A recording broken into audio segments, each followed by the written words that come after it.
Are you ready to take charge of your well-being and really live your life well? Well, if you said yes, you're in the right place. Welcome to Optimal Living KW. I'm Kelly Wagner, and at Optimal Living, we're all about showing you how to stop just surviving in your life and to start thriving. How? By taking an integrated approach to well-being. At Optimal Living, we recognize that there are many different factors that affect your feeling of personal wellness and your satisfaction with your life. So we're going to look at all those different factors and at how they interconnect with one another. The focus of today's show is on our physical health. Now, people come in all sorts of different shapes and sizes, but regardless of your measurements or your body mass index, there are things that you can do to make sure the body you're living in is at its personal best. Our experts today include reflexologist Wendy Robertson and osteopathic manual practitioner Donna Taylor. But first, yoga. Yoga has long been understood to be a practice that marries mind, body, and spirit. In fact, the word yoga comes from the Sanskrit word yug, which means to join, as in joining the physical and the spiritual. So that practice of joining, that practice of yug, is the practice of yoga. And one who teaches yoga is a yogi. And I'm here today with not only a fantastic yogi, but also the owner and director of Bikram Hot Yoga Studio in Kitchener. Welcome, David Tiviluk. Nice to be here. Thanks for having us today. Oh, thank you for coming. So David, yoga has been around for thousands of years, but hot yoga, as we know it, has really become more of a recent phenomenon. Can you tell us a little bit about what hot yoga is as compared to regular yoga? Not just the heat difference, obviously there's that factor, but... Well, my teacher, Bikram Chowdhury, who's a living yogi of about 65 years of age, Indian born, who's based in Los Angeles right now, he basically started the hot yoga movement in the early 70s. And the purpose of the heat, of course, is to, the heat promotes detoxification through sweating. And then also it allows people to stretch safely and more deeply by warming up all the ligaments, joints, tendons, and muscles of the body. So Bikram compares it to when you go into the class, you're reshaping your body. So just as one would heat steel to reshape it, because if you tried to reshape it when it's cold, you'd break it. So the heat has a variety of benefits. It does more obscure things, like it's supposed to increase the T cell count in the body and therefore increase immunity. Now there's distinctions also between Bikram yoga and a lot of other types of hot yoga as well. Okay, and what would those be? So Bikram yoga is sort of a specific modality of hot yoga. Yeah, well, Bikram yoga, A, it's the original hot yoga, and B, it really started all this hot yoga trend, and Bikram's yoga started spreading all over the globe. And because of the efficacy and the popularity of Bikram yoga, therefore other people started doing yoga in the heat, recognizing the benefits of doing so. But the unique thing about Bikram yoga is, A, that it's coming from an Indian guru who was sent by his guru to the West to take yoga to the Western world and then transform the health of the planet. So this yoga actually represents the fulfillment of Bikram's mission to the world, which is to bring the wellness practices of the East to the West. And in this sense, it takes specific form of the 26 postures, 2 breathing exercises, which are done in this room when we practice here, and also in the Bikram studios all over the planet. You'll get the same 26 postures, 2 breathing exercises. Bikram describes this as penicillin for the human body, that it works for one and all, and it works to systematically move through the body to strengthen and stretch all the glands, muscles, cells, tissues, organs of the body, so that the entire series has a synergistic effect to create a total sense of well-being for the individual, physical, mental, and spiritual. It's like one-stop shopping for your wellness. Wow. Well, we all like that convenience factor for sure. But I mean, apart from the obvious physical benefits, you're in there, you're sweating, you're detoxifying your body, you're stretching, you're strengthening. How does that connect to our mental or emotional wellness as well? Well, Bikram has a saying that I think sums it up quite nicely, and he says, this yoga works through the body, and by tightening up the screw-loose body, automatically you'll tighten up your screw-loose brain.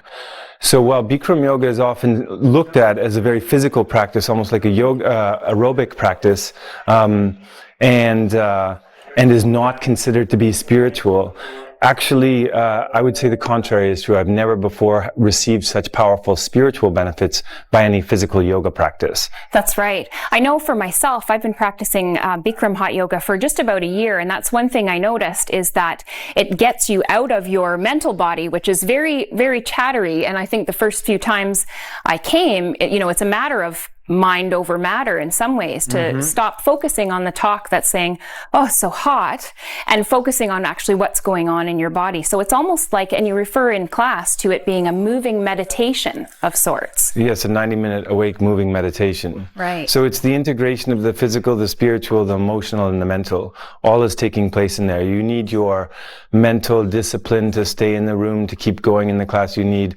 patience to forgive yourself when you fall out of the balance, when you don't think you're doing so well. You need to cultivate a mental space when you enter into the room, which is non-judgmental, not judging your body, not judging your practice, not judging others, just focusing on yourself. So it's very much a meditative as it is a physical discipline simultaneously. That's right. And there's very much a focus of that during class too, is to focus on your own eyes. There's very much an awareness of trying not to spread your energy around, if you will, by looking at what someone else is doing or what the person beside you is doing or how you compare. It's very much an individual practice, would you say?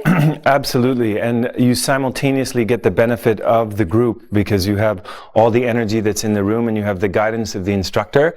And that makes it a lot easier to get in there and do your thing than it would, for example, if you were alone at the gym and trying to motivate yourself to push some more steel.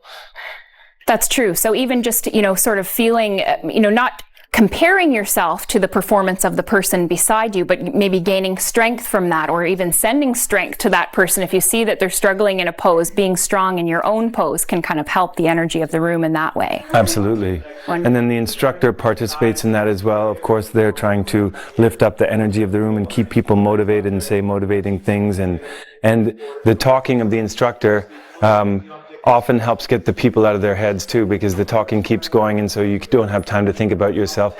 The other thing is, because of the demands of the practice, you have no choice but to focus in order to complete the practice. And that the intensity of the focus required when you're in there basically ends up pushing away all one's concerns for the world. One might have entered into the room with a problem which was preoccupying oneself. And then by the time you've left the room, maybe you don't even remember what that problem was. You're too busy just trying to focus, keep balance, and so on and so forth. That's right. So a real sacred space to focus on that connection between your mind, your body, and your spirit. David, that's the idea. Thank you so much You're for welcome. Sharing your space and your time with us today. It's a pleasure to be here.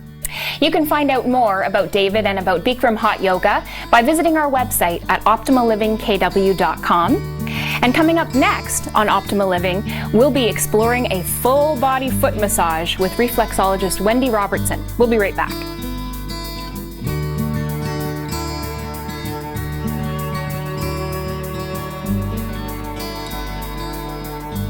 Well, who doesn't like a nice foot massage at the end of a hard day? But if you want a foot massage that will treat your whole body, you might want to think about having a reflexology treatment.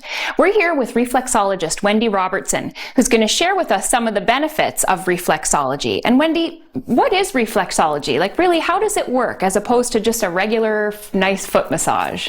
Well, that's a good question. Reflexology is actually is a complementary therapy that is used to activate the body's healing responses. Okay. So it really isn't a foot massage, although a lot of people do think that that's what you're doing. You are touching the feet, you're activating the reflexes on the foot, but it is more than a massage. So tell me, from an anatomical perspective, like, what are the connections? Are there actual, is it nerve connections, or how does that work? Okay, I'm going to show you a diagram.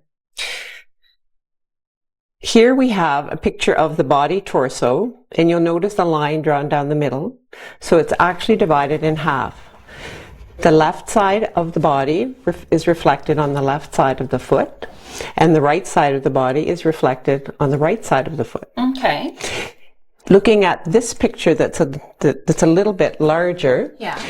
you'll see that I've drawn some anatomical pictures so you can get an idea of just what areas and what reflexes are there.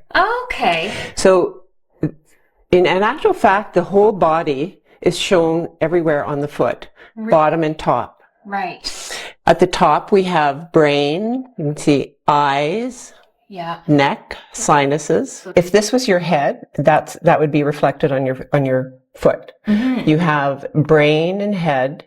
You have the spine coming down the inside of the foot, both feet. We have the heart, the glands, thymus glands. Right. The kind of the swirly spots there are reflexes that reflect the pituitary glands, the pineal gland. Those are all endocrine glands. Okay. And those are the glands in our body that activate all the chemical responses. And so by activating these reflexes, you are actually bringing the body back into balance. So that's maybe part of when you talk about, you know, those chemical balances in the body, the part of reflexology that might affect things like your emotions and your moods and things like that? Absolutely. The release of endorphins, and we've all heard about endorphins. We love the endorphins. That's right. In some of the literature, it says you get the feeling of having had a drink without drinking anything, any alcohol or drugs or anything. Well, I know my reflexology treatments, I usually end up falling asleep. I'm so relaxed. But I mean, there's more going on than just the relaxation factor throughout the whole body. For sure. So how would a treatment go about, how do you start a treatment? What kinds of things would you do in treating someone's feet? That's another beauty about reflexology, in my estimation. These are the tools that I use, my hands. Yeah. And you simply lay down on a massage table, or some therapists use what's called a zero gravity chair. If you're not a person who likes your feet touched, try it. Still, I would recommend trying it because it is different, and you will feel the benefits. For sure. So then you go about. So we begin with the left foot first, and then move to the right. That probably has more to do with just the circulation of the blood coming through the body and all the lymph tissue as well. I see. We begin by just doing a warm-up with the feet. Again, just getting the client used to the fact that we're going to be touching the feet a lot. And then from there, we move down the spine, which is in this location of the body. Again, brain, neck, thoracic spine, lumbar spine, and right down to the tailbone. Wonderful. Okay. On the other side of the foot, the shoulder, the arms, and the legs. And I'll show on this foot, probably a little easier to show. The hip area is right below the ankle. So there's a triangle in here that is the elbow, hip, knee reflex. Okay. Activating the specific reflexes, you will get a corresponding reaction in the body. Sometimes the client will feel it, and sometimes they just feel relaxed. And you go to a very deep place of relaxation. So even though when someone comes, one of the experiences they may have is one of deep relaxation, but also if there's a specific physical ailment, you can focus on targeting that ailment as well. For sure. Okay. I've had clients who have had specific injuries to their shoulder, low back pain, even constipation. I mean, you work on the bottom of the foot, just in where we would refer to as the arch of the foot. Yes. You have the small bowel and the large bowel. Okay. And often by activating the bowel, you can stimulate peristalsis, and people will notice an improvement in their bowel movements as well. Right. So there's very much an anatomical component to understanding, where those spots lie in the feet connected to the body. Absolutely. That's great. Wendy, thank you so much for your time. You can find out more about Wendy and about reflexology by visiting our website at optimallivingkw.com. And coming up next, we're going to get some insights into osteopathy with Donna Taylor. So stay with us.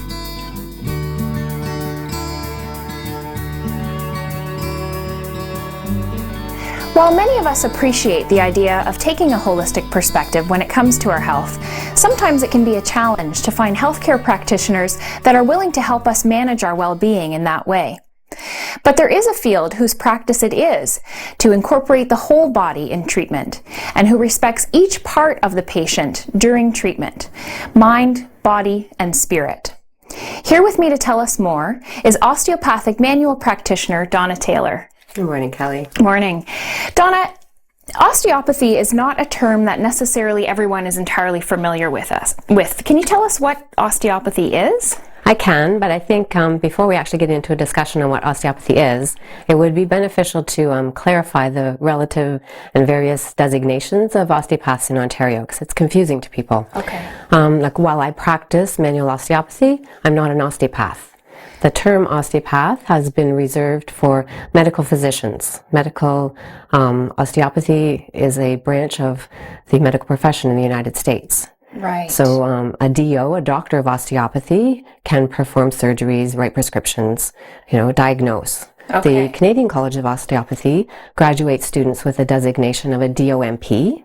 So we are osteopathic manual practitioners. Okay. The only tool that we have to assess and treat the body is our hands.